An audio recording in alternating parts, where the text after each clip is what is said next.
Super Seriously, a show where we talk about stuff that's super serious. I'll be your guest, your host, Mr. Super Seriously. Let's get serious. Now, growing up as a small child in Indiana, I grew up thinking that facial hair were little demon roots that grew out of your face. I got my first shiny sprigs of demon root when I was about yay high to a cow's eye. So like 14. I grabbed my mom's sewing shears and cut those suckers out. My face. Now you might think that this is just for boys, and you're mostly right. But if you're a girl, stick around, you might learn something. Gather round, kids. Now let's just take a second to look at some reasons why facial hair is super serious. Sit on a park bench if there's one close by. A regular bench will work too, it doesn't have to be in a park. People might think that you're kind of lazy. Even worse, you might actually be lazy. Lots of times homeless people have hairy faces. Ugh. You gotta be careful with and around facial hair because it's the first sign of werewolfism. Facial hair is like a million push pops that never quit pushing. Face hair is tied very closely to religion. Maybe you're Episcopalian. Those guys are covered in hair. Shaving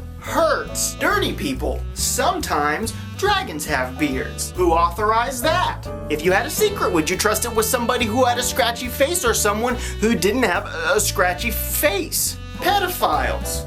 We already talked about cats, but hey, look at this, beards all the time. How'd you get up there? She's flying. After a trip to the local barber, I realized that facial hair is not so bad. Here's something. People might think you're good at camping. You might get dates. Ladies love getting scratched by a scratchy face. Lets them know what's up. I actually don't know very much about the ladies. People might mistake you for a cop. This can be good and or bad depending on your opinion of cops. Looky here, bud. Down on the floor. People with hair on their face are notoriously good at board games. You might say, hey, Mr. Super Seriously, where did you learn that little factoid? And I'd be like, I made it up, it's true. This makes you seem smart. American Jesus had a beard. That guy was as cool as a cucumber.